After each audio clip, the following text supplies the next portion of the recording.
Hola, muy buenos días, bienvenidos a esta clase. Y mi nombre, bueno, primero que nada me presento, mi nombre es Luz Calvario Andrade. Vamos a dar la clase de la asignatura Sociología de la Educación. Esta asignatura, bueno, sabemos tiene la duración de un mes y tenemos una serie de actividades que llevar y que realizar, obviamente, bajo nuestra asesoría en línea. Les comparto que estoy esperando a que lleguen alumnos. Mi nombre, ya les dije que soy Luz Calvario. La finalidad es dar unos minutos, ¿les parece? ¿Qué tal? Ya llegó. Hola Tania, muy buenos días, ¿cómo estás?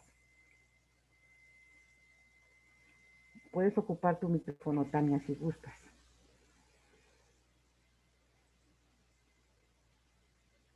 ¿Sí me escuchas? En la parte inferior tenemos el chat. Si gustas, puedes escribirme si me escuchas de manera adecuada.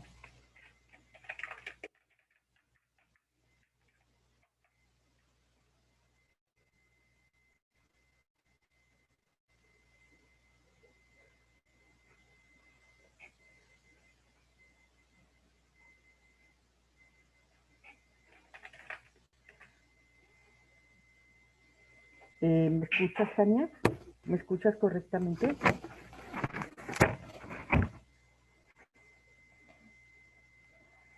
Espero me respondas, espero pueda responderme, Tania, para poder dar inicio. Estábamos apenas en la presentación. Te saludo, te doy la más cordial bienvenida aquí a nuestra clase. Mi nombre es Luz Calvario Andrade y bueno, pues soy la asesora en línea de esta asignatura. Ya estamos por terminar. De hecho, quiero aprovechar para felicitarte por el desempeño y por el ritmo que estás llevando en cuanto a la asignatura. Si te parece, vamos a dar inicio a nuestra clase porque sí es un poquito extensa, ya vemos que son varios productos y la finalidad es que podamos estudiar y ver cada uno de los aspectos que se requieren en en la plataforma. Y pues bueno, vamos de inicio. Para empezar, la materia en la que vamos a llevar a cabo esta clase, como te comentaba, es Sociología de la Educación. Y el tema que vamos a observar son antecedentes, la sociedad y educación, la sociología de la educación contemporánea y México en perspectiva sociológica. Cada una de estas unidades que comprenden nuestro temario tienen, contienen todos los productos que se están solicitando en la materia, ¿de acuerdo? Así que vamos a dar inicio con lo que es la sociología. Te comparto que la sociología de la educación es una perspectiva para el análisis del fenómeno educativo, que utiliza los conceptos, metodologías y teorías de la sociología para poder entender de manera clara la educación, pero en la dimensión social. Su preocupación, su objetivo central es el estudio del contexto social de la educación y esto le ha dado obviamente pues un énfasis a la educación formal, aunque también es importante conocer cuál es la injerencia que tiene la sociología en la educación informal y la no formal, que son términos que veremos durante la materia. Tenemos también que esta área de la sociología de la educación, ha sido enriquecida por una serie de sociólogos, pedagogos, psicólogos, antropólogos y economistas que constituyen obviamente un campo interdisciplinario. Cuando hablamos de educación, cuando hablamos de socializar para la educación, obviamente se requiere una serie de disciplinas que participen para poder llegar a la mejora total. ¿Ya me escuchas también? Sí, Miss, ya. Perdón, es que tenía Perfecto, problemas con mi computadora y me tuve que pasar a mi cel. perfecto. Bueno, pues vamos a iniciar. ¿Cómo estás, Tania, para empezar? Muy bien, muchas gracias. Perdón por llegar tarde. No, hombre, no te preocupes. ¿Y de dónde, no sé, dónde te encuentras ubicada? En la Ciudad de México. Ah, qué bien, yo también. Ah, Yo qué cool. también, sí. Sí, sí, estamos por aquí. Y bueno, pues siempre es importante conocer por dónde estamos. ¿Y trabajas, Tania, o te dedicas solamente a estudiar? No, sí trabajo. Ah, Trabajo qué bien. para una empresa que es transportista de agua potable. Ah, ya. ¿Y te Ujú. desplazas o estás cuidando o les dieron el trabajo home office? No, sí tengo que ir, como es una empresa de, pues como de primera necesidad, de productos de primera Ajá, necesidad, claro, claro. nunca dejamos de trabajar. Qué O sea, yo no he barbaridad, hecho tal cual cuarentena. Ajá. qué barbaridad, pero que estás bien. Sí, gracias a Dios, sí. Me da mucho gusto porque sí, Gracias. entonces me imagino que todavía es más pesado o más, un poquito más complejo el estudiar, ¿no? Porque tienes que Sí, desplazar la distancia y luego llegar a ver productos, no, bueno, está sí. complicado, está complicado. Pues bueno, te decía que en esta clase vamos a ver los temas de la materia, así como el desarrollo de cada uno de los productos. El Ujú. tema que vamos a observar son los antecedentes, la sociedad y la educación. Voy a cerrar mi cámara para poder tener un mejor audio. Sí ves Ok. las diapositivas, ¿verdad? Sí se observa Sí, la. Ok. En este temario que vamos a estudiar el día de hoy, vamos a estudiar los antecedentes, el bloque 2 que es sociedad y educación, la sociología de la educación contemporánea, México en perspectivas sociológicas. Y cada una de ellas comprende los 17 productos que vamos a estudiar, ¿de acuerdo? ok. Les decía que la sociología de la educación es una perspectiva que precisamente se encarga de estudiar el fenómeno educativo, pero desde el punto de vista social. Obviamente, para poder entender lo que es la educación, ya sea formal, no formal, informal, pues se requiere una serie de disciplinas que puedan realmente generar un conocimiento interesante y verdadero acerca de cómo es el comportamiento del ser humano en esos dos ámbitos. Somos sociales por naturaleza, pero aparte del ámbito educativo. Son muchas las aportaciones que se han tenido en este tema por medio de pedagogos, psicólogos, antropólogos, economistas y bueno, obviamente se requieren una serie de disciplinas. Principalmente es importante conocer pues un poquito de la historia de esta sociología, ¿te parece? Ok. Entonces te voy a compartir un video que vamos a poder observar cómo, cómo inició toda esta situación de la sociología.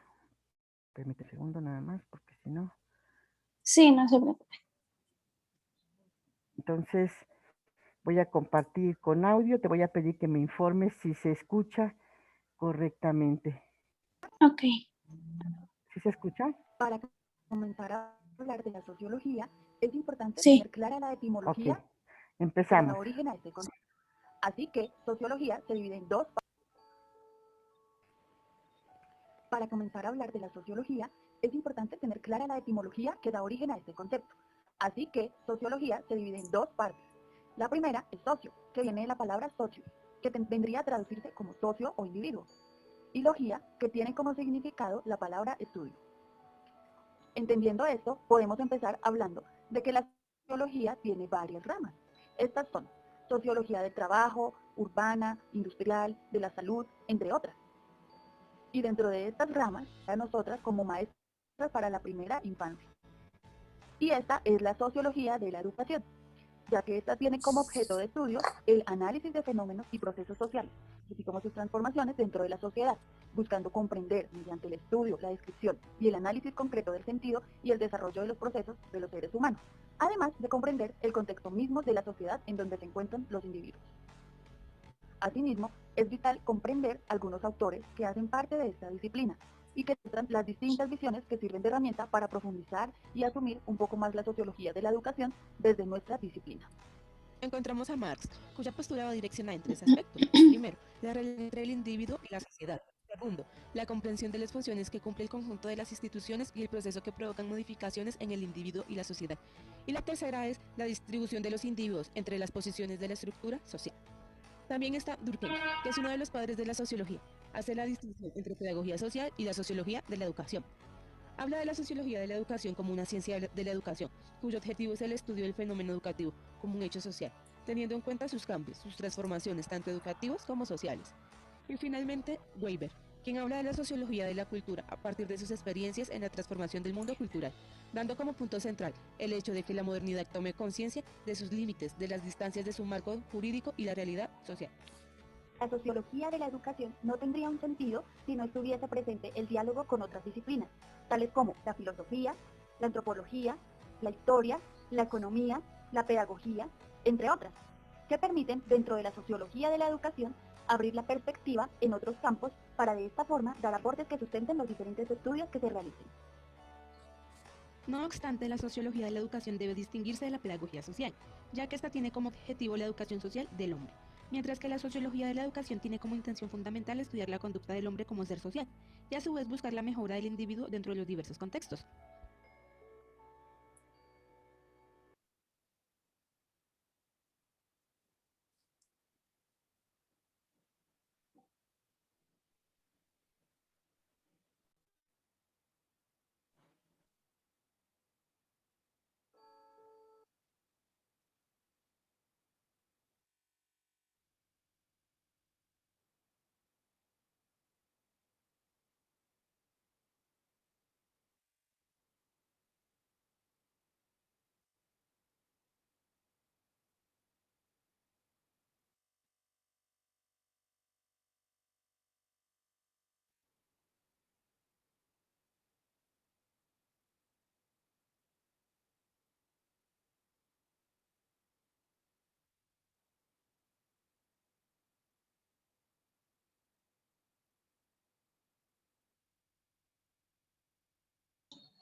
No sé si usted me escuche, pero yo no le escucho nada.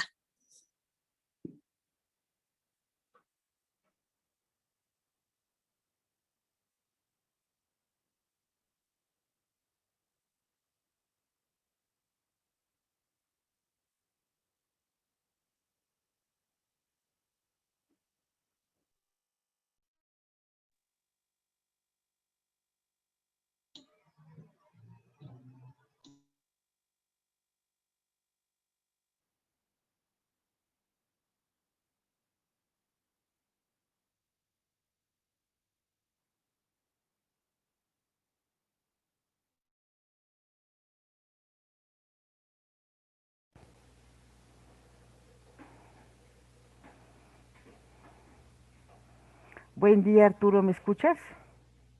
¿Me escuchan? Sí, ahí ya la escucho. Hace ratito no la escuchaba, pero ahorita sí. Sí se escucha, maestra. ¿Sí me escuchan ya? Sí, buenos Sí. días. ¡Ay, qué susto! ¡Qué susto! ¡Qué susto! Me imagino que se quedaron en el video, no sé por qué, porque yo sí los Ajá. escuchaba, según yo estaba perfecto mi audio, pero bueno, ya estamos aquí. Les decía que este video que vimos, bueno, yo lo elegí porque de manera muy rápida, muy clara, muy sencilla, nos habla acerca de cómo inició precisamente el estudio o la rama de la sociología de la educación, sabiendo que la sociología tiene un sinfín de ramas y todas ellas se relacionan a cómo interactúa socialmente el ser humano en la salud, en la educación, en la ciencia, en la tecnología, todo eso se encarga la sociología. En nuestro producto número 1 nos dice cuáles son las materias relacionadas con la sociología de la educación y cómo participan en ella. La pedagogía social es una de las materias que se relacionan y su principal aplicación en la sociología de la educación es tener o identificar cuáles son los métodos de enseñanza más eficientes para poder llevar a cabo el proceso de enseñanza-aprendizaje. Tenemos la pedagogía sociológica y esta es muy interesante porque está supeditada precisamente a cómo rige la pedagogía, el aspecto educativo, las técnicas de enseñanza-aprendizaje en la actividad sociológica. Otra de la materia que también nos pide el producto número 1 es la sociología de la educación. ¿Cómo estudia o cómo participa? Bueno, pues se encarga de conocer perfectamente la, cómo, viendo desde una perspectiva de fenómeno social, la educación puede llevar o puede realizarse de manera eficiente. Y por último, la sociología pedagógica. Esta es muy interesante, fíjense, porque es prácticamente lo que estamos viviendo. Eh, ¿Cómo se encarga de promover, de acuerdo a los cambios sociales, la forma en que se imparte la educación y también se conforma una cultura? Por ejemplo, esto es lo que estamos viviendo ahorita en el caso del COVID. ¿Acaso las escuelas dijeron, no, mi pedagogía social me dice que el método de enseñanza es presencial y mi pedagogía sociológica me dice que las únicas directrices es socializando de manera directa en un espacio en común? No, ¿verdad? Lo que hicieron fue, atendiendo a los cambios sociales del entorno, Ujú. decidir una técnica o decidir la estrategia necesaria para poder llevar a cabo el proceso de enseñanza-aprendizaje sin interrumpir. Y eso fue lo que pasó. Entonces nos damos cuenta que estas materias no solamente son teorías, sino cómo podemos participar y promover el conocimiento atendiendo a los cambios sociales. Y ese es uno de los grandes retos.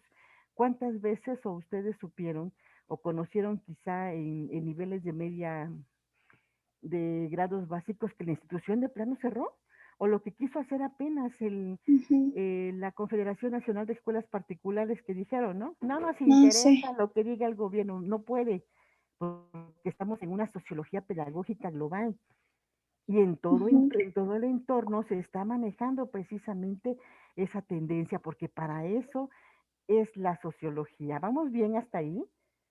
Sí. Y te das cuenta cómo este es un tema actual. Es un tema actual y cómo no solamente es una teoría, sino que lo estamos viviendo día a día.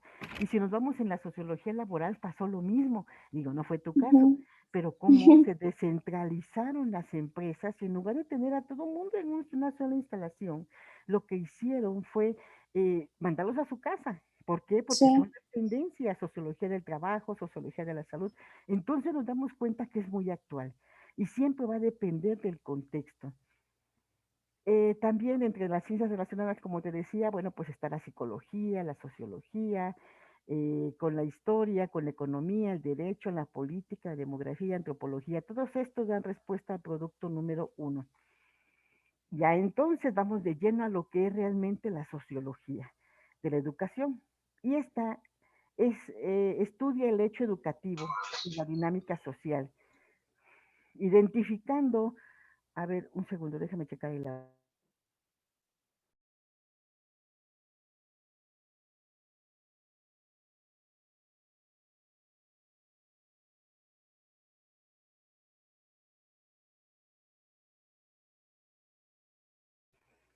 Listo, ya se escucha mejor, ¿verdad? Sí. Ok, entonces la sociología se encarga de estudiar el hecho educativo, pero desde la perspectiva social, conociendo cuáles son las causas que esta misma forma de socializar, cuáles son las causas que la generan y cuáles son las consecuencias. Y también se asume como una ciencia que se basa en la experiencia, totalmente en la experiencia, en lo que se va manejando día a día, y apoya precisamente a la pedagogía, como aquí nos dicen, la práctica educativa. Es decir, la sociología de la educación es todo como el entorno, las relaciones sociales, también las situaciones familiares, facilitan o no el proceso de enseñanza-aprendizaje. A veces vemos estadísticas de que en un alto porcentaje las personas que viven en una zona distante, con muy pocos servicios, con un alto problemática social de delincuencia. Sociológicamente es muy complejo, en el punto de vista sociológico, es muy complejo que lleguen a culminar, que no digo que todos están condenados a no terminar, pero sí es más complicado porque el entorno define. Y es como la dinámica social, pues origina y tiene como consecuencia la forma en cómo se lleva a cabo o se culmina o no el proceso de enseñanza-aprendizaje. Esto sería una respuesta de nuestro producto número 2. Hay muchos sociólogos destacados a lo largo de toda la historia y les voy a compartir este documento para que podamos observar cómo estos sociólogos, cada quien en su perspectiva, cada quien en su aportación, nos permita conocer cuáles fueron sus aportaciones y cómo realmente transformaron esta misma sociología de la educación. Vamos a ver, un segundo. Sí.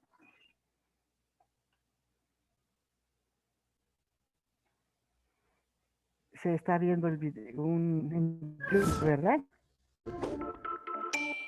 ¿Pediste un Didi para salir? Ok, ahí voy. ¿Sí se escucha? Hola, ¿qué tal? ¿Cómo les va? Hoy vamos a hablar sobre los clásicos de la sociología. ¿Sí se escucha, De vista Javier? Sí, sí, Miss. Ok, vamos a empezar. Ok. de la sociología. Primero debemos decir que desde el punto de vista sociológico influyeron de manera muy importante en cada uno de ellos los factores culturales de las sociedades en las que se desarrollaron como científicos. Y también debemos decir que no es casualidad que los clásicos de la sociología fueran europeos occidentales y contemporáneos, lo que nos está demostrando que ellos son productos de sociedades que vivían problemáticas similares. Así que a continuación veamos de forma general sus posturas sociológicas. Nos referimos a Durkheim, Marx y Weber. Sigamos hablando sobre estos clásicos, comenzando con Karl Marx, de 1818 a 1883. Bueno, decir de Marx que su teoría de conflicto aporta la concepción materialista de la historia. La lucha de clases es la base del cambio social. Este cambio, según él, se dará a través de la clase trabajadora que no posee los medios de producción, es decir, máquinas, tecnología, y se hará del poder que poseen los capitalistas, la clase dominante, instaurándose un socialismo igualitario, es decir, un comunismo. También Marx nos va a decir que la sociología, además de analizar la realidad, ha de preparar al hombre para actuar en la sociedad. La teoría del conflicto se da desde la perspectiva del proletariado según Marx. Pero sigamos hablando un poco más de él, ¿sí? Un poco más de su visión sociológica. Bueno, Marx también nos hablaba sobre un llamado a la transformación social y que esto se iba a dar a través de los procesos revolucionarios como único medio posible para acabar con la dominación del sistema capitalista. Y también iba a decir que el gran conflicto de la humanidad comienza con el surgimiento de las desigualdades sociales, cuando la sociedad comienza a dividirse en clases, lo que este señor denominó como sociedad clasista. Y por último diremos sobre Marx que él iba a decir que el nuevo orden social no puede darse por consenso o por una negociación contractual, sino a través de una revolución organizada y ejecutada por la masa obrera que capture el poder político y económico. Continuemos con otro clásico, nos referimos a Max Weber, de 1864 a 1920. Bueno, Weber iba a decir que el objeto de estudio de la sociología es la acción social, y a esta la define como una conducta humana con sentido y dirigida a la acción de otro. El método sociológico debe contemplar tres fases necesarias: la comprensión, la interpretación y la explicación. También nos iba a decir que el científico social debe tener neutralidad axiológica, es decir, juicio de valor, y cuestiona el determinismo económico marxista, señalando que por debajo de una economía subyace una cosmovisión del mundo que lleva con ella determinados valores. Weber iba a decir que cuando cambian estos valores, es entonces que el hombre cambia la sociedad y las estructuras económicas. Sigamos hablando un poco más sobre Weber. ¿Qué más nos iba a decir respecto a su visión sociológica? Bueno, Weber también decía que es fundamental la división de clases en la economía, pero en su caso interpone el concepto de mercado, por lo que en la oferta y demanda los bienes y servicios equilibran naturalmente sus valores con los salarios. Y por último decir que Max Weber nos hablaba sobre la tradición y racionalidad. Este señor clasifica a las sociedades a partir de las visiones que tienen del mundo sus miembros. Los integrantes de las sociedades preindustriales se aferran a la tradición y los de las sociedades modernas piensan en términos de racionalidad. Continuemos con Durkheim, de 1858 a 1917. Bueno, Durkheim nos hablaba y propone que el objeto de estudio de la sociología es el estudio de los hechos sociales. Los hechos sociales deberían ser tratados como cosas, evidenciando las características de objetividad y regularidad que permitirían su estudio científico. Y también para este señor se pasa de una sociedad a otra como un fenómeno histórico y no como un producto de un conflicto social. Como decía Marx, el positivismo considera que el orden social es consensual, es decir, por un común acuerdo. Pero sigamos, así conocemos un poco más sobre la visión sociológica de Émile Durkheim. Este señor también nos habla sobre la división del trabajo y la solidaridad mecánica, que son los lazos y vínculos sociales basados en una visión común del mundo, una moral común que mantiene unidos a los miembros de una sociedad preindustrial, que él la llamó sociedades arcaicas o primitivas. Y también nos habla sobre la solidaridad orgánica, que son los lazos y vínculos sociales basados en la especialización y la división del trabajo, que unen a los miembros de una sociedad, fundamentalmente la industrial, es decir, las sociedades avanzadas, en donde se da la división de roles. Y por último decir que nos habla sobre la llamada anomía, que es la situación de ambigüedad social en la cual la persona no sabe cómo comportarse porque las pautas de conducta son inexistentes o poco claras o inadecuadas. Bueno, esto es todo por hoy. Como siempre les decimos,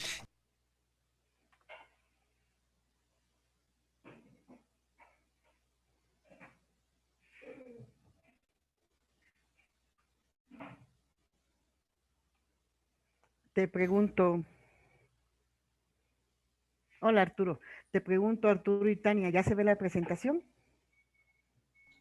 Sí, maestra. Perfecto, Sí, bueno, ya se pues ve. gracias. Con este video podríamos realizar perfectamente el producto número 3, ¿no es cierto?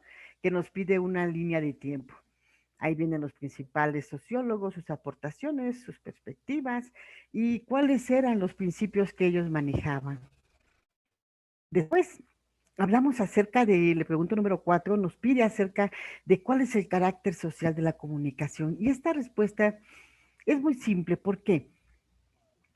Nosotros somos seres humanos, los seres humanos somos sociales por naturaleza. No podemos vivir completamente aislados y a lo largo de toda nuestra historia hemos visto, de hecho, que siempre hemos estado en grupo y en grupo es como se ha tenido pues todo lo que es el desarrollo social, cultural, político, económico que tenemos hasta ahora, ¿no? Desde que tenemos historia de nuestros de la existencia del ser humano hasta ahora, pues todo lo ha hecho en grupo, entonces somos sociales por naturaleza. Y el carácter social de la educación se enfoca a que en el proceso de enseñanza-aprendizaje, en el mismo proceso tenemos involucrado una serie de actividades que facilitan, obviamente, la socialización. Como cuál es, pues la comunicación, la educación se desarrolla en sociedad o en grupo, aún estando nosotros trabajando en línea y podemos decir, no, bueno, yo no socializo. Esto que estamos haciendo es una forma de socializar de acuerdo a la dinámica de nuestro modelo de enseñanza, transmitiendo así cultura, interactuando en diferentes contextos. Por ejemplo, nos puedes compartir, Arturo, ¿a qué te dedicas?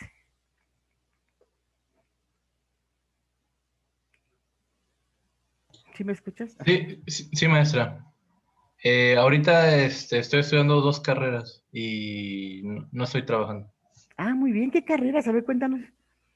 Ingeniería en sistemas y licenciatura en educación. Perfecto, muy bien, muy bien. Y aún estando, como quizá no trabajando, como compañera Tania que nos comentaba que se desplaza todos los días a su punto de trabajo, o no trabajando y estudiando, pues siempre estamos interactuando con diferentes personas en diferente contexto. Por ejemplo, nosotros ahorita estamos coincidiendo en un punto, en una hora, en un espacio virtual, en donde también estamos interactuando y estamos llevando a cabo el proceso de enseñanza-aprendizaje. ¿De acuerdo? Entonces, el carácter social es en todo momento. Y esta transmisión de aprendizaje, las dudas, incluso cuando me envían mensajes, oiga, no sé, no abre este archivo, o no, o tengo esta duda, o por qué me lo regresó, cualquier tipo de cosas, estamos interactuando y estamos transmitiendo el aprendizaje. Y todos estos todo este entorno social, virtual social que nosotros tenemos, condiciona nuestro aprendizaje. ¿De qué manera? Bueno, pues lo puede motivar o lo puede en su momento disminuir. ¿Cuántas veces hemos conocido a personas que ingresan a una universidad quizá en el mismo tiempo que nosotros, no solamente aquí en universidad, sino en la preparatoria, en la secundaria, y simplemente dicen, no, no me gustó? ¿Por qué? Porque seguramente el ambiente no otorgó las condiciones propicias para que ese elemento, ese alumno, se sintiera motivado, al contrario, limitó y eso genera la deserción. Es tan determinante el aspecto social. Un ejemplo de este aspecto social puede ser el bullying, ¿no es cierto?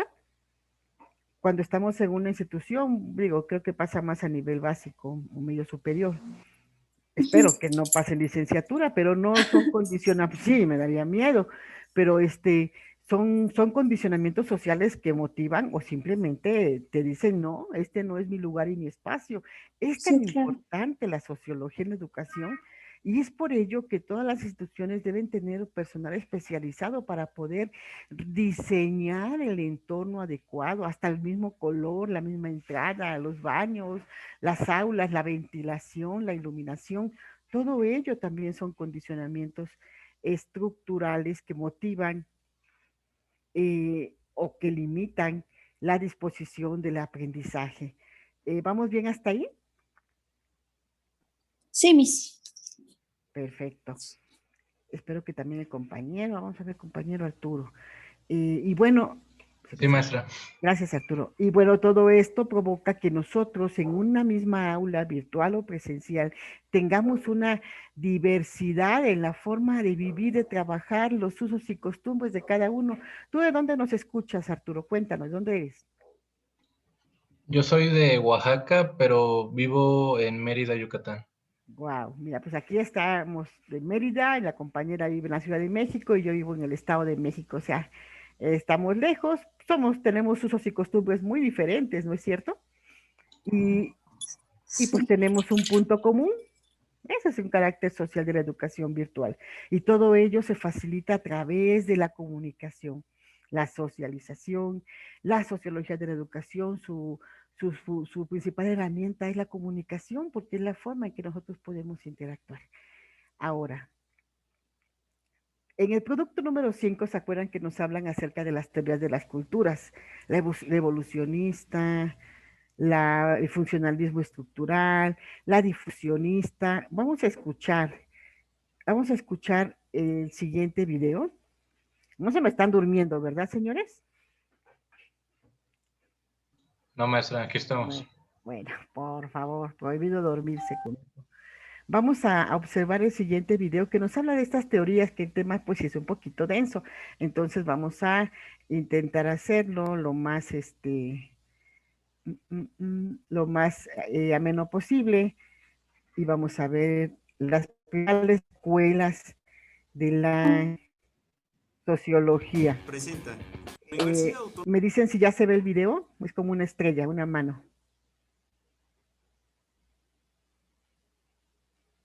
¿Sí se observa? Sí, sí se ve. Ok, entonces empezamos. Autónoma del Estado de México a través de la Facultad de Antropología.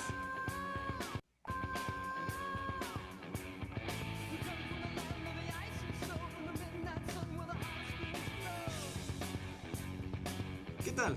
Soy Levi Strauss y vengo a platicar las distintas corrientes teóricas que han surgido a partir del siglo XIX para explicar la evolución biológica y cultural del hombre.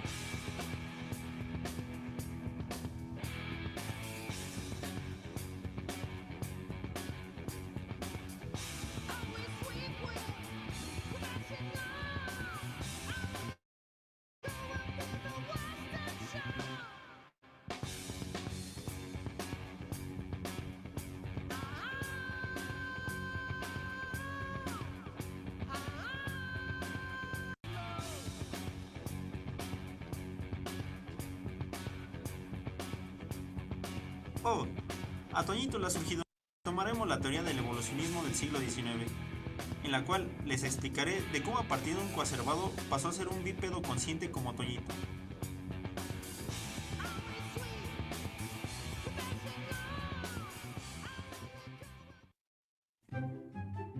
En el transcurso del tiempo han resaltado teorías que nos han llevado a comprender cómo fue el proceso de evolución. Tal es el caso de las teorías propuestas por Lamarck y Darwin. El naturalista Jean-Baptiste Lamarck expuso su teoría la transformación gradual de las especies a lo largo del tiempo. Intenta dar una explicación de la causa del largo del cuello de las jirafas. Lamarck proponía que durante su vida el antecesor de la jirafa realizaba mucho esfuerzo para alcanzar las hojas de las ramas altas de los árboles, lo cual provocó que la longitud de su cuello aumentase progresivamente. Asimismo, el ancestro común del hombre es el simio, con el que compartimos por lo menos un 90% de similitudes en nuestro ADN. El hombre ha pasado por el salvajismo, la barbarie y la cumbre más alta que es la civilización, aunque en determinado momento regresamos a nuestra personalidad más primitiva.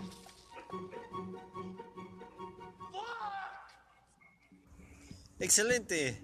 Ahora, después de explicar el proceso de evolución biológica de Toñito, pasaremos ahora a explicar el proceso de evolución cultural. ¡Córrela! Importante, la cual explica las diferentes etapas del hombre en sociedad. Sus principales exponentes son Lewis Henry Morgan, Edward Taylor y James Fraser. Ellos proponen un esquema evolutivo en el que cada etapa evolutiva corresponde al avance de la tecnología. Los estadios de la evolución humana son: salvajismo. En esta etapa nos habla sobre la recolección de comida, la pesca y el tipo de lenguaje que manejaban, como de sus primeras armas, el arco y la flecha.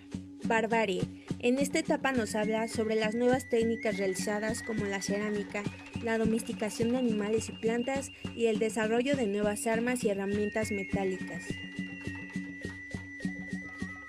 Civilización. En esta etapa se ve la evolución del hombre en sociedad relacionándolo con el invento del alfabeto fonético y el uso de la escritura. Fue así que el hombre alcanzó cierto grado de conciencia, con lo cual hace nuevas aportaciones como el arte, la música, la literatura, la economía y la arquitectura. ¿Están listos, chicos? ¡Sí, Levi-Strauss, estamos listos! La segunda corriente teórica que explicaré es el difusionismo. Surge a partir de la teoría de un centro cultural el cual difunde elementos y patrones a culturas aledañas a ellos, como por ejemplo la cultura olmeca y la cultura griega, la cual la primera difundió sus elementos culturales a otras culturas de Mesoamérica, como la maya, la zapoteca y azteca. A su vez, la cultura griega fue un centro cultural que compartió conocimientos a otras culturas, como las matemáticas, geometría, medicina y la arquitectura. Todos estos elementos se funden para crear otra cultura, la cual conserva elementos de su cultura madre.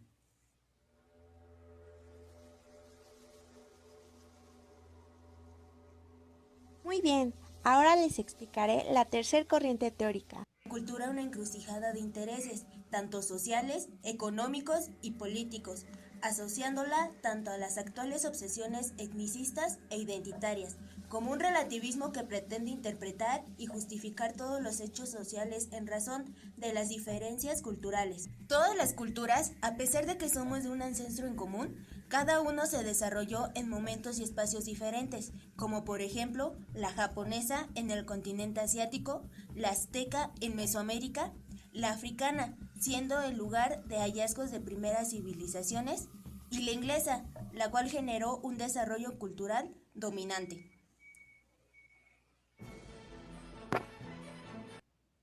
Compuesto por múltiples y complejos conjuntos con funciones determinadas, mediante las cuales interaccionan individuos cada cual a su función. Por lo tanto, el funcionalismo estructural argumenta que la sociedad es una estructura o sistema funcional organizado, integrado por las instituciones sociales que en conjunto determinan y exigen el cumplimiento de la tarea encomendada a cada uno de los componentes. Lévi-Strauss estableció tres universales importantes para explicar la estructura social, que fue el lenguaje, el mito y el parentesco. Lévi-Strauss dice que el individuo se relaciona por el pensamiento y a su vez esto es expresado por el lenguaje. Dicha capacidad es lo que ha permitido al ser humano desarrollarse y trascender en su entorno. Por medio del lenguaje se ve reflejado el pensamiento humano. Es aquí donde el mito encuentra un papel importante, ya que el mito permite explicar situaciones que no son comprendidas por el ser humano. Es por ello que se crean dichas narraciones para tratar de darle una explicación al fenómeno. Por último encontramos al parentesco. Lévi-Strauss menciona que en una sociedad determinada se tiene la necesidad de que los hombres intercambien sus mujeres con otras sociedades, con el propósito de mantener la supervivencia y crear nuevas alianzas en vez de crear enfrentamientos, en donde se ven inmersos distintos seres. El pensamiento sirve para oponer, clasificar, separar, jerarquizar y unir todos los elementos de nuestro entorno. La mente transforma la experiencia en ideas abstractas. Estas ideas abstractas son las estructuras y las estructuras son modelos para estudiar la realidad.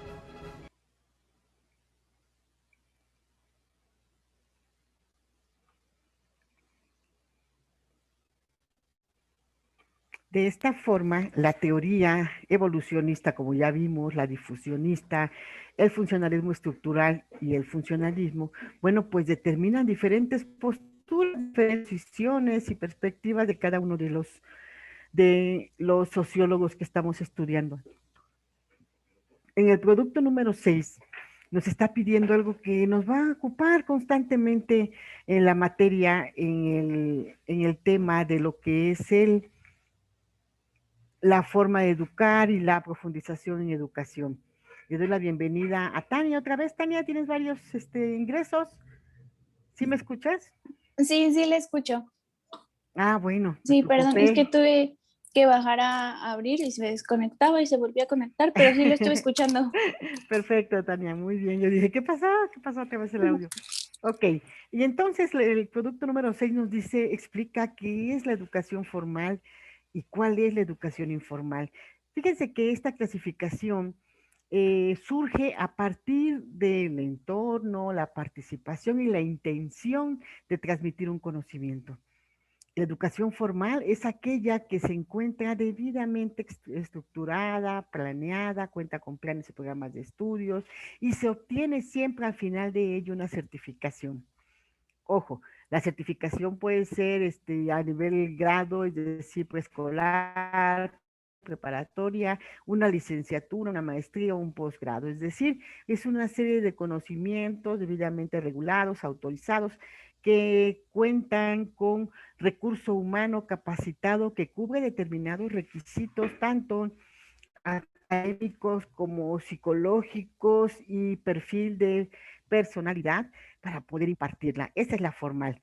Cuando hablamos de educación informal, nos estamos refiriendo a toda aquel conocimiento que recibimos o damos, ojo, o damos, pero que no es organizado, que es a lo largo de la vida y que muchas veces está influenciado por el medio ambiente. Nunca hay reglas, no hay intención, simplemente es algo espontáneo y nosotros en toda nuestra vida estamos aprendiendo de manera informal. Llámese quizá una conducta, una moda, una costumbre, una tradición, lo que le llaman a la familia educar, lávate las manos, a lo mejor la forma de cómo socializar o cómo convivir en una reunión, todo ese tipo de educación que no tiene intención, pero que existe. Y nosotros somos de manera informal docentes y alumnos a lo largo de toda nuestra historia. Esto es lo que podemos colocar en el producto número 6.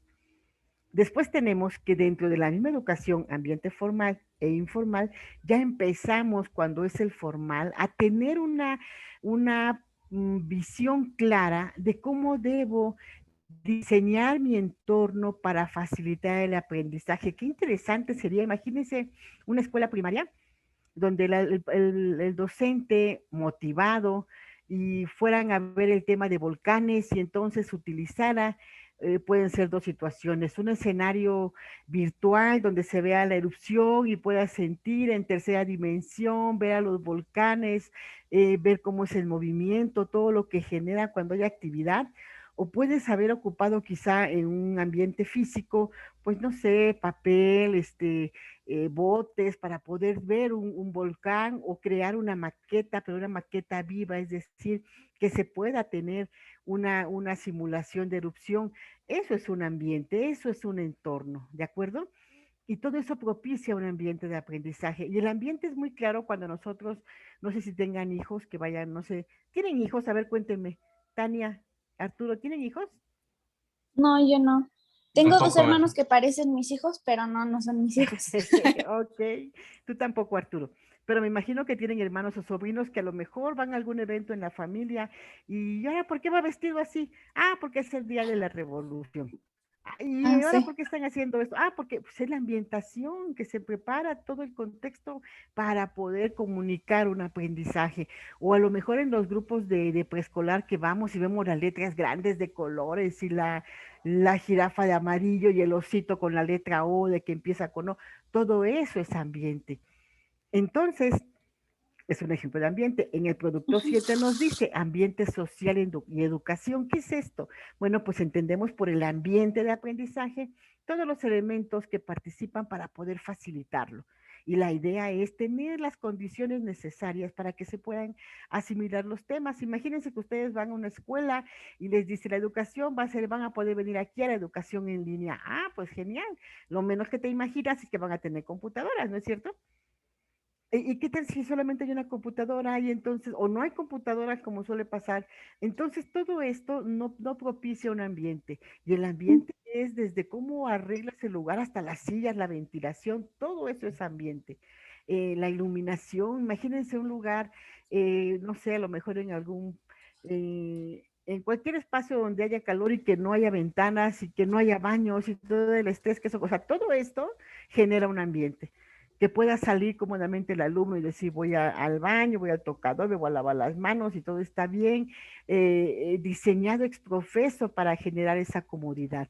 Y ese entorno, si lo traspolamos al aspecto educativo, es acondicionar todo para poder llevar a cabo de manera más sencilla el proceso de enseñanza-aprendizaje. Conocí a un maestro de cuarto de primaria que era muy bueno, pero muy impuntual, y le tocaba dar el tema de Napoleón Bonaparte. y llegó tal cual caracterizado como Napoleón. Y ya había preparado a los alumnos y empezaba a hacer así como tipo órdenes y los alumnos respondían, pero era muy divertido cómo lo hacía, ¿no? Y yo dije, qué bonita estrategia. Y la verdad es que en primaria los chicos se iban también caracterizados, cada uno con su personaje, e hicieron toda la historia de Napoleón ellos mismos. Tú dices, eso está maravilloso. ¿Por qué? Porque lo diseñó. Y hablamos otra vez de la educación formal. Lo estructuró en base a un plan de estudio para poder lograr el conocimiento de esa materia y generó todo el ambiente propicio para que te puedas como transportar a ese entonces. Y es lo maravilloso del aprendizaje, ¿no es cierto? Esta puede ser una respuesta del ambiente social. Ahorita me van a decir seguramente, ¿y por qué no dio esta clase al inicio? ¿No es cierto? Sí, Sí, nos hubiera se hace ayudado. todo más Sí, fácil. la verdad es que esta dinámica de las clases apenas empezamos, pero yo estoy segura que va a dar va a ser muy exitoso y seguramente las siguientes materias que ustedes estén ya va a estar así, o al menos las que estén conmigo, pero sí, ya va a estar Ok. así. Y bueno, pues en el ambiente social, otra vez retomando el tema del ambiente social, hay aspectos que no podemos olvidar, como cuáles, pues que tenga los materiales de aprendizaje. ¿Sí? La disposición y poder darlos. Vamos a poner un ejemplo muy burdo quizá, en la escuela oficial, cuando tenemos, ya ven que las primeras 2 semanas creo que dan los libros, los útiles, ¿no? Los libros escolares de gobierno, y hasta huelen rico y los tocas, pero ¿qué tal como ha pasado los últimos 4 años que de un grupo de 30 solamente le corresponden a 4? Porque no llegaron los demás, entonces no tienen la disposición ni se dota de materiales de aprendizaje. Entonces eso es complejo. La organización espacial, si alguien ha ido a escuelas, y eso tiene que ser en todas porque es obligado por la SEP, que en la parte de atrás tienen el libro de lecturas o el espacio lector. Todo eso es la organización de cada una de las partes del salón, el espacio, para poder facilitar. Y entonces toca español, vamos a sentarnos alrededor del libro del avance de lecturas. Entonces ahí se sientan al libro del avance de lecturas. O sea, todo ese ambiente está en la misma aula. Bien pueden nada más sacar el de español y ponerla sobre su mesa y ponerse a leer. Pero la idea es que vamos ahora al árbol para que coloque la manzana del libro que estamos leyendo. Y ese tipo de cosas, ¿no? Y toda esa organización debe tener propósitos muy especiales y eso es determinante para el ambiente social. Existen, déjenme que les diga, 4 tipos de ambiente. El ambiente físico, que es lo que estamos viendo en el salón, lo que acondicionas. El ambiente virtual, en este caso con nosotros, el ambiente virtual puede ser mi presentación, ¿sí? Y los videos y lo que estamos manejando. Y el ambiente formal, que sería un aula, y el ambiente informal, que es lo que se estila y es la tendencia de la educación. Poder generar un ambiente cómodo, informal y no lo rígido de la banca, tu mochila o tu maleta o ¿cómo se llama? ¿Sí, ¿todavía se llama mochila? Sí, ¿no? De la mochila abajo o atrás para que no estorbe y tú sentado no te muevas y no voltees y no hables con el de junto. O sea, todo ese tipo de cosas, romperlo para que puedan tener un ambiente informal en un aprendizaje formal, que esa pues debiera ser la tendencia. Después nos habla acerca del medio urbano y rural, tantas las diferencias que existen. Para empezar, el medio urbano es aquel que se encuentra, pues de alguna manera ya en una ciudad, y el rural todavía tiene mayor participación, ambiente de campo y ese tipo de usos y costumbres.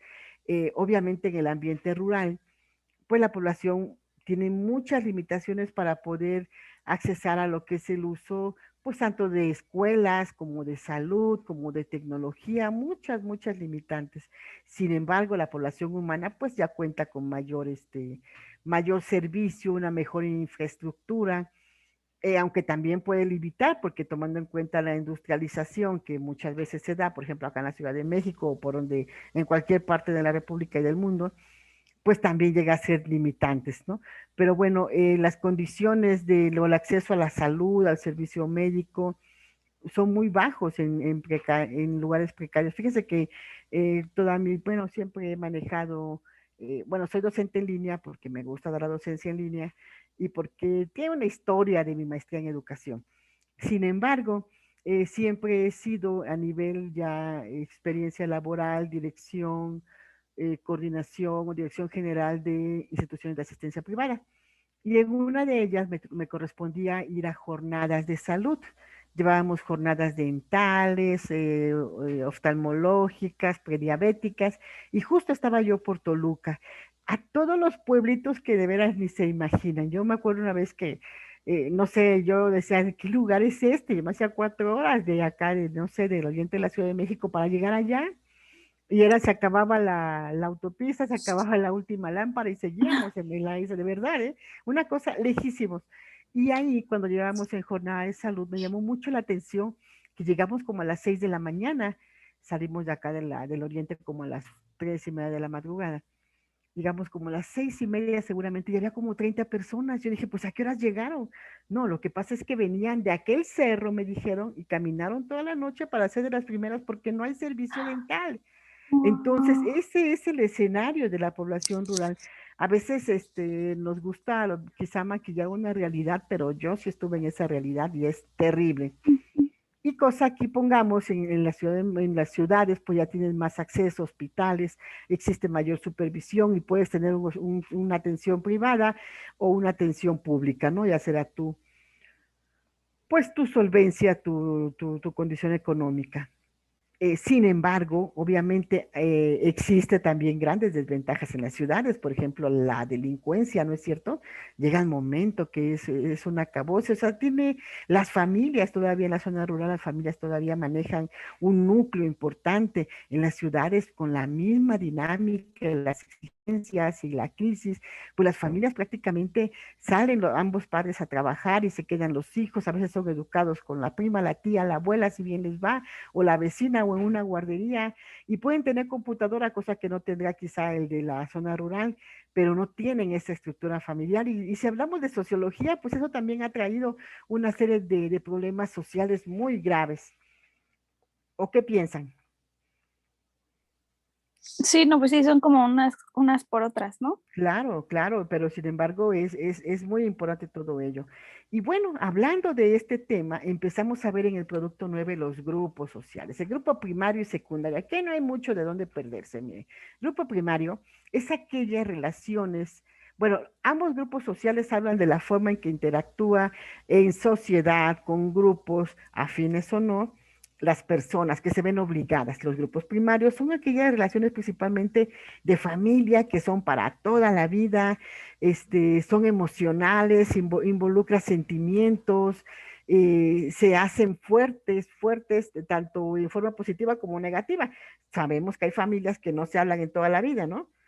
Pues es una relación quizá distorsionada, pero de un grupo primario, ¿ok? Porque no saben toda la vida quiere decir que van a dejar de ser tíos, hermanos o cuñados, ¿de acuerdo? Sí. Los grupos secundarios, pues es lo que se maneja en las escuelas o los trabajos. Ahí te puede caer muy bien tu compañera de junto, pero si tú tienes una oferta menor que te permite tener mayor tiempo, mayor ingreso, mejores condiciones, pues les dices, ay, te quiero mucho, tener mi teléfono y seguimos hablando. ¿Me explico? Y a lo mejor siguen o a lo mejor ahí se quedan. Esto es decir, no es largo, puede ser lo largo que dures en ese empleo o en esa casa, o cuando rentamos, que vivimos a lo mejor 6 años en un lugar y todo convives, pero te vas y dices, ah, bueno, hasta luego me voy a otro lugar y vas haciendo relaciones. Esos son los grupos secundarios. ¿Hasta acá tenemos alguna duda? Está claro. No, ninguna. Sale pues. Y bueno, aquí hubo algo que a ustedes que decían, ¿no? ¿Qué es esto de las familias? ¿Cómo le hago, no? Ok, las familias aquí también lo pusieron con mucho detalle, pero vamos a hablar rápidamente de todas estas familias. Ya vamos a acabar y no se me desesperen. Las familias nucleares son aquellas que se conforman nada más con los papás e hijos, se puede decir, las que antes eran tradicionales. Las extensas es cuando pueden ser los hijos, los nietos, los tíos. Ya ven que hay personas que tienen la costumbre de vivir arriba el tío, el hermano, ese tipo de situaciones. La monogámica es solamente entre un hombre y una mujer. La poligámica son 3 tipos, la poliandria, que es la mujer casada con 2 o más hombres al mismo tiempo. Casi no es muy común la poligamia, un hombre casado con 2 o más mujeres a la vez. Y los matrimonios grupales donde varios hombres y varias mujeres comparten una relación. Digo, se da, pero de manera no clara en este país, pero hay otros países que sí existe la poliandria y la poligamia. La otra, pues no he visto, no sé de otros temas. Si ustedes saben, pues ilústreme. Las patrilineales son aquellas que de alguna manera se fundan las relaciones con el papá. Y él es el que transmite el nombre, la familia, el apellido. Las matrilineales, bueno, pues es la mamá, que en caso de los patrilineales, es la que maneja esa como sobreposición a los demás. La obilineales es el ascendente que tienen por vía de la madre y el padre. ¿Cuáles serían? Los abuelos, bisabuelos y tatarabuelos. Los patriarcales, aquí es muy interesante porque aquí predomina el hombre. Su paternidad es indiscutible, él heredará, perdón, su apellido y sus bienes a sus hijos, él provee, es el responsable legal y moral de la familia, provee todos los costos, el gasto del sustento, y la mamá pues es el aspecto de nada más cuidar a los hijos y atender al esposo, ¿no? Las matriarcales pues es lo mismo, pero en el lugar de la mamá. Y la igualitaria es en el que estamos, pues todos somos iguales, ambos trabajamos, aportamos a la economía, pero también tomamos decisiones juntos. La única, esto sí era un poquito complicado manejar algunos conceptos porque la guía daba temas muy generales, ¿no? Entonces nos mete en jaque cuando pone, investigame todos estos. Bueno, pues ya lo hicieron y nada más es que ustedes, de acuerdo a su criterio, manejarán cuál es la forma en que se educaría. Por ejemplo, en la igualitaria, bueno, pues los hijos también serían con los mismos derechos, las mismas obligaciones y la misma disposición y capacidad y autoridad para dar su punto de vista. Eso ya sería más que nada conclusión lógica.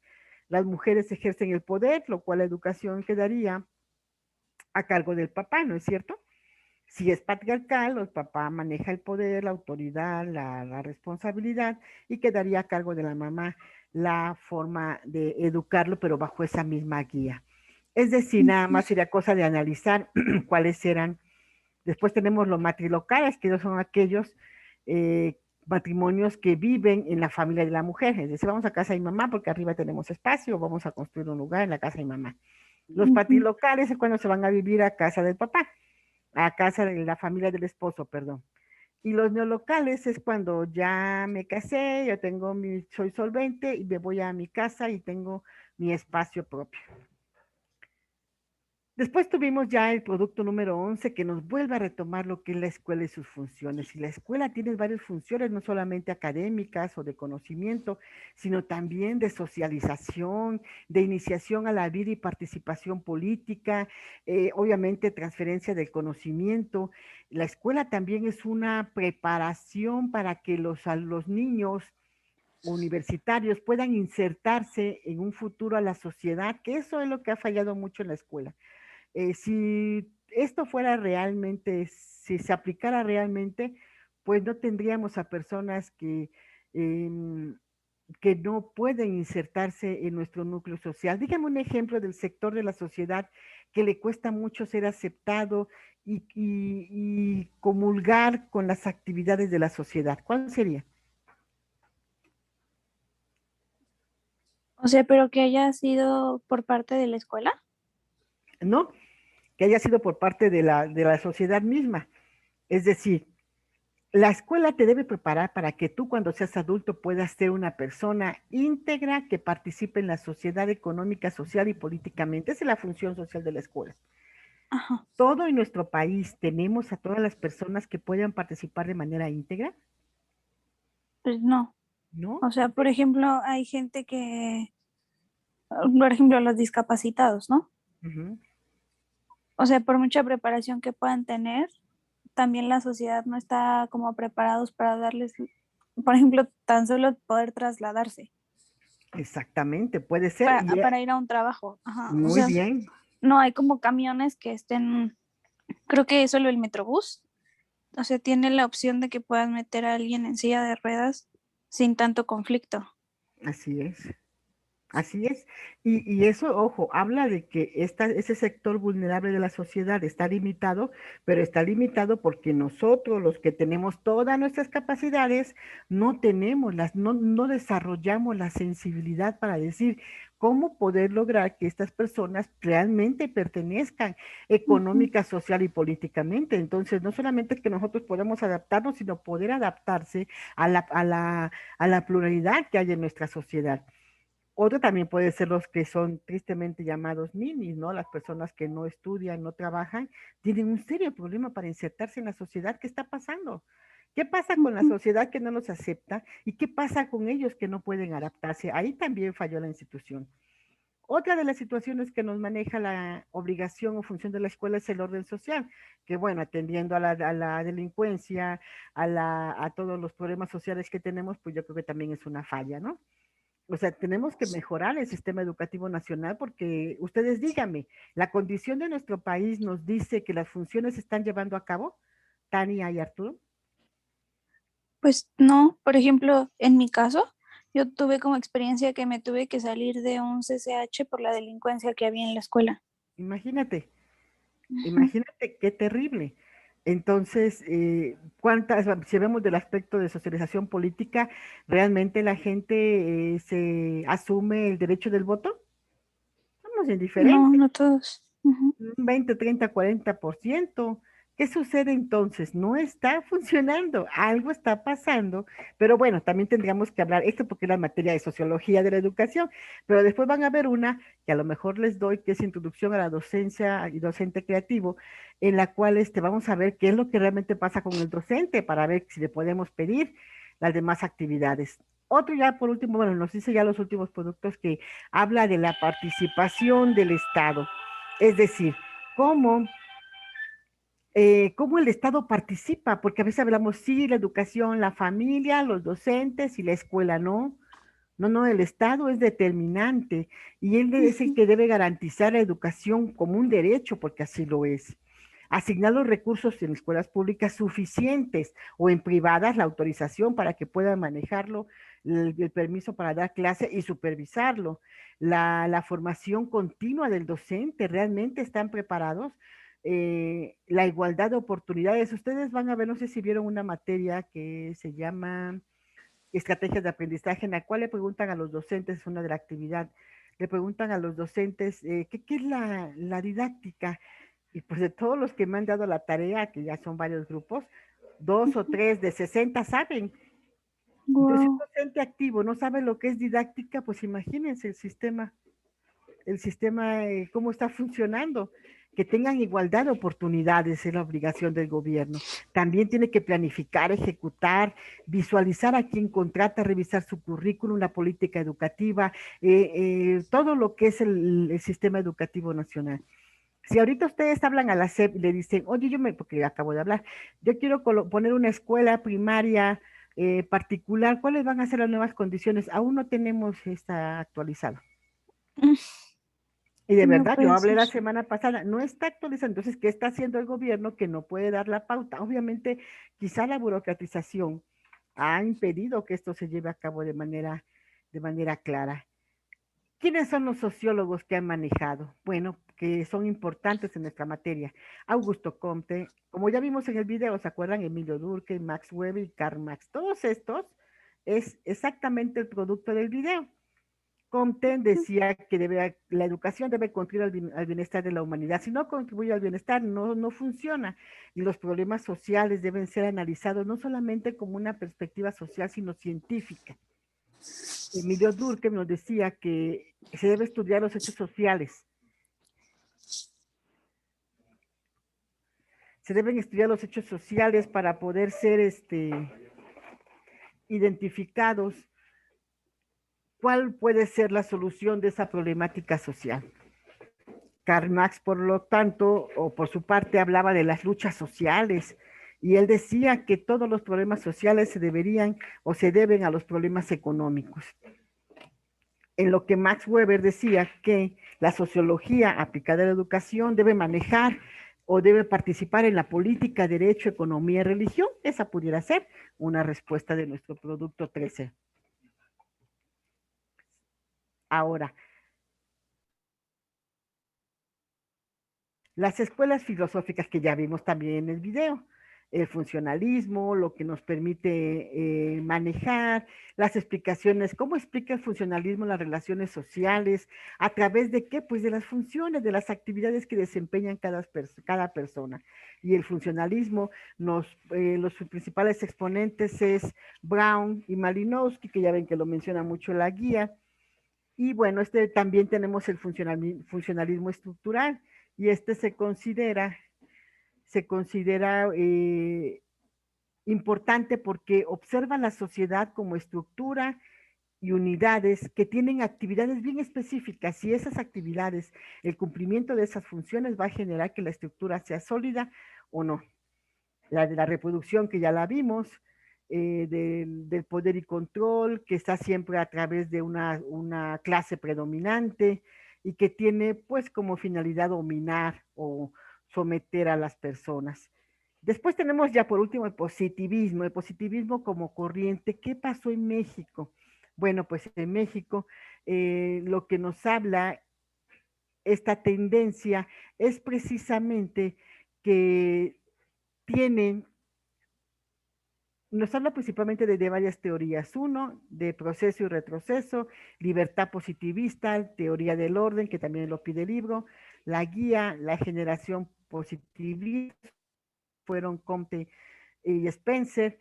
Y bueno, Comte por su parte promovía la libertad del positivismo, obviamente, de enriquecimiento, atendiendo a que todo estuviera normado por una legislación moral principalmente. Comte subordina a la persona con la sociedad, ¿de acuerdo? Pero no fue aceptado aquí en nuestro país. En lo que Spencer decía que se resolvía con el positivismo la contradicción de ideas de la evolución social y estatal. Y bueno, siempre intentaban con el positivismo que la evolución pudiera alcanzar el proceso. Entre la generación de esta tendencia nos decía que educar las obligaciones pertinentes para alcanzar la libertad, es decir, si vas a ser libre siempre y cuando tengas perfectamente claro tus obligaciones. Y se crearía de esta forma la generación positivista, que era capaz de crear las bases de una democracia según esta corriente. La idea era, en su teoría del orden, la clave, decía el positivismo, era saber hasta dónde el Estado podía intervenir para el servicio de la sociedad y fomentar siempre que la política, que por medio de la política se pudiera poner el fin a la anarquía, al abuso de los más aptos con los menos aptos.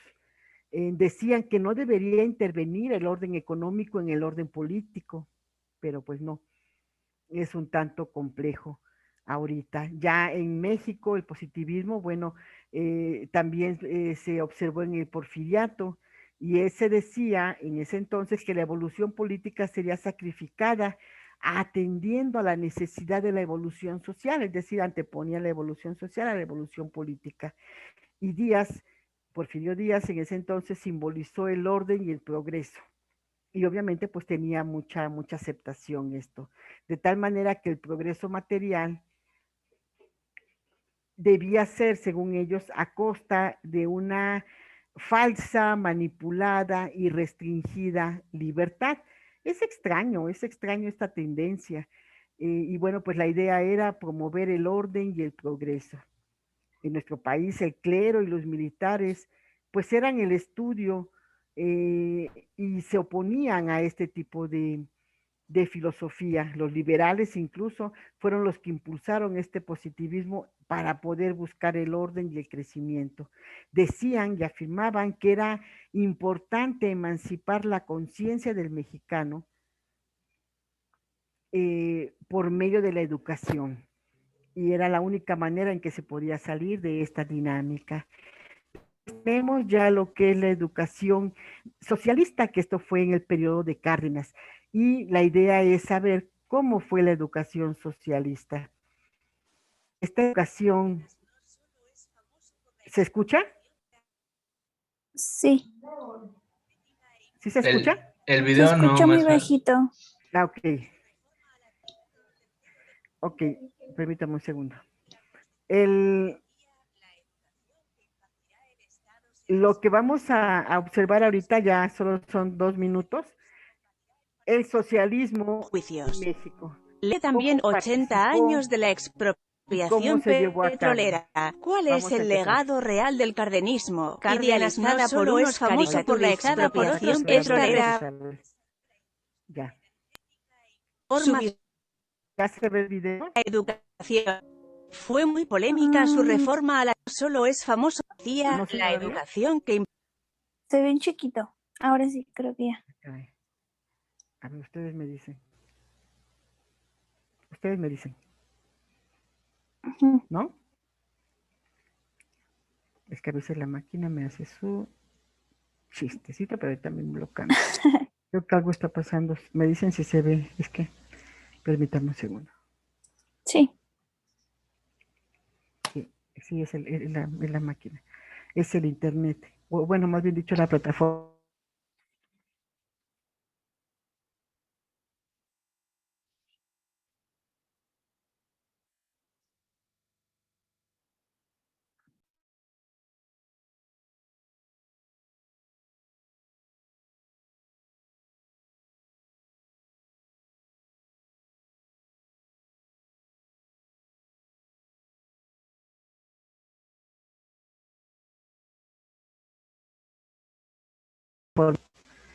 A ver, me voy a la presentación.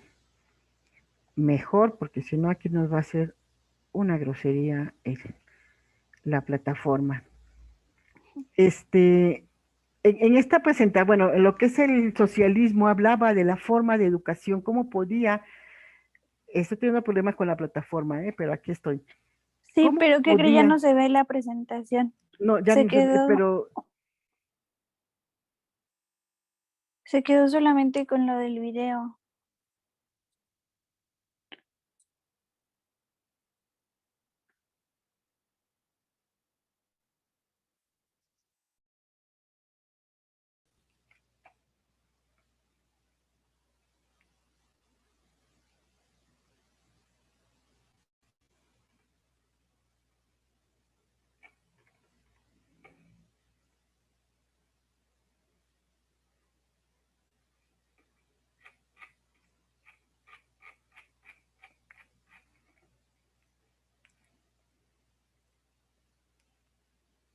¿sí me escuchan?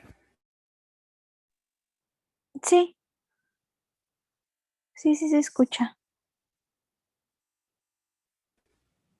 Ok, yo creo que ya no se ve y no me va a dejar proponerlo. Pero bueno, la educación socialista se refería principalmente a las características, fue promovida en el tiempo del gobierno de Lázaro Cárdenas y hablaba de la igualdad de las condiciones, de que se tenía que hacer general la educación de tal manera que todos tuvieran acceso a ella. Esta educación socialista además nos fomentaba que debía hacerse ya una ley, una norma en nuestro país, pero obviamente esto generó una serie de problemas políticos, sociales, ya que pues siempre ha sido propiciado a través de una serie de intereses y de una serie de problemas económicos, políticos y sociales. La principal característica de ellos, pues era principalmente tener un sistema educativo que estuviera estructurado y fundamentado en las doctrinas socialistas, las cuales planteaban que tanto la organización social como los medios de producción y el sistema educativo de una nación deben ser el dominio público y que debían estar controlados por el órgano central. Por consiguiente, estos sistemas socialistas pues defendían la edad social o colectiva de los medios productivos, pero también impactando a la forma de educar. En otras palabras, este socialismo que se reconoce como la antítesis del capitalismo, debía manejar la educación en dos vertientes principales. Una que estuviera regida por el enfoque capitalista y otro por el socialista, pasó en nuestro país. Recordemos que la capitalista intentaba construir sociedades subordinadas al mercado y al consumismo, mientras que la socialista estaba enfocada en las clases marginadas y en la repartición igualitaria de los recursos. Y Cárdenas afirmó que la educación dentro de este país debía estar dirigida por un grupo de personas que fuera dirigido no solamente a las clases privilegiadas, sino también a la clase que fuera inclusiva y que buscara concientizar a los individuos sobre la importancia en disminuir la diferencia de clases, que tuvieran acceso a educación todos los segmentos de la sociedad y que de esta manera se pudiera tener un crecimiento más uniforme. Se decía que el establecimiento del sistema socialista en la educación era utópico, es decir, no real, solamente un sueño, una ideología, porque un órgano interno jamás podría controlar en forma eficiente la economía y la educación de un país. Todo esto, bueno, con